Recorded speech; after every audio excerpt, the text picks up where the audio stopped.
Hello, hello, hello. It's Walt, 101 WKQX. We're backstage, super backstage right now in the Chili Peppers compound hanging with Flea. Flea, awesome to see you, man. Nice to see you.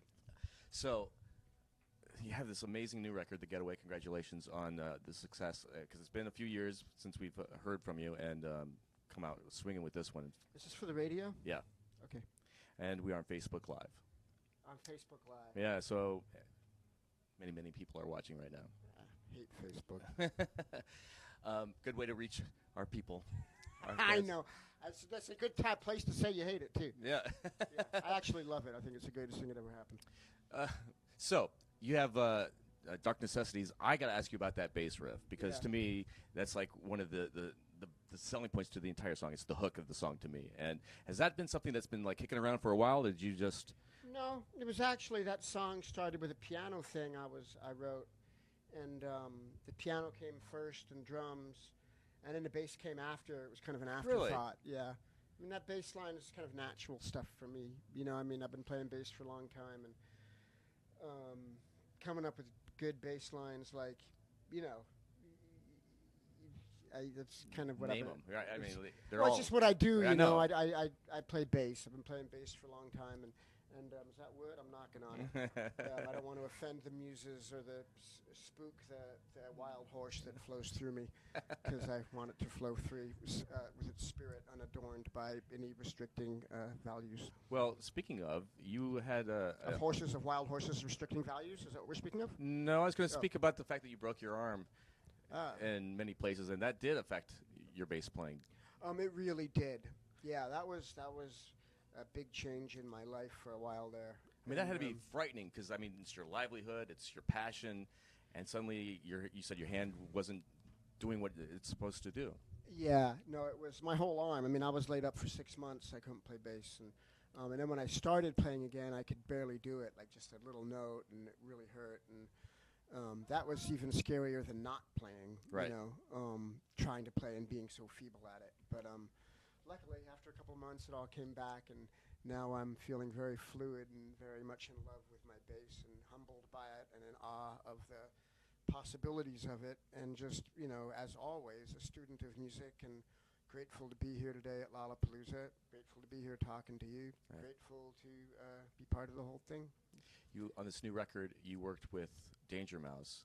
Changed from working with Rick Rubin, but I think it sounds contemporary. It sounds very fresh, but it still sounds like the Chili Peppers. What was it like? How different was it? Was it hard to work with a different producer?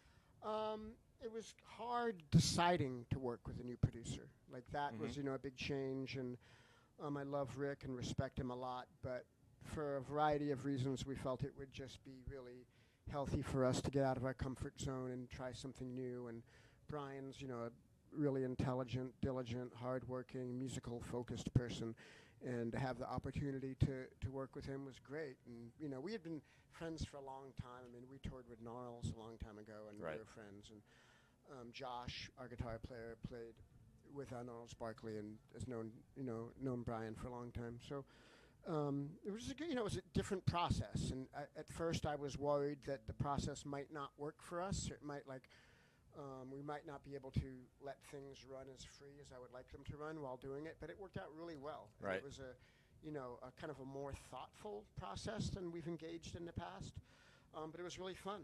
And, you know, we were able to tap the spirit of music and get into it. Yeah, sometimes it's good to shake things up. It kind of shakes the creativity loose a little bit. Yeah, it is. It is. It's easy to get, especially when you've done something that's, you know, brought a lot of good art to fruition, or stuff that we think is good art to fruition, and to change from it. You don't know what's going to happen, you know, but it was important for us to change, and I'm glad we did it. And I really, you know, the record, like playing the new stuff, just feels like a breath of fresh air, and it feels really beautiful.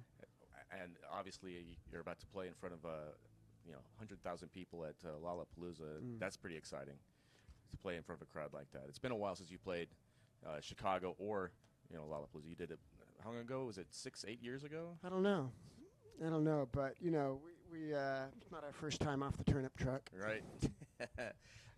You guys have been around. I mean, you started the band in '83. Yeah, February of '83. It's nice, to hear Jane's. I was just watching Jane's 5 minutes ago, and having come up with those guys around the same time in the same town, and watching them through the years. I even played with them for a while, and obviously Dave played in our band for a while. And seeing them, it really triggers a cavalcade of emotions and feelings and old spirit of competition, but more than that, just kind of like grateful to see them, and it brings back memories of all the time that we spent, like slugging it out in the Hollywood. Yeah, and just growing and learning and kind of being excited by each other at different times. Or at least I was excited by them. I don't know if they were by us or not, but was there a real competition back in the day? I mean, it was always, all bands have especially bands at the same time. There's a different. I mean, not always, but between certain bands, there's always sort of an unspoken thing, But I love Jane's. I mean, I'm a fan. Right. And they're doing the whole Ritual album right out there. So, And you can hear the crowd is actually singing along. It's great. It's a great album, yeah. So the band's been together for like 33 years. What's the key to the longevity? Because a lot of bands, I was in a band, and it fell apart after 10 years. Yeah. What was... Well, again, to keep making records and keep touring and to keep, feeling that you're able to stay in that vulnerable state where you hurt each other and you're being creative and you're reaching, but you're also, dealing with navigating through loving each other and all the vulnerability and hurt that comes in a truly loving relationship, as anybody knows who's ever been in a real one. Yeah. So having that, the relationship between Anthony and I and the relationship between the four of us, takes a lot. It takes a lot of commitment, a lot of work, and a lot of sacrifice. And we've been willing to do that up to this point. And, I think ultimately, even though we're different people and we have different ideas oftentimes about what's beautiful or how to get to that place that we agree is beautiful,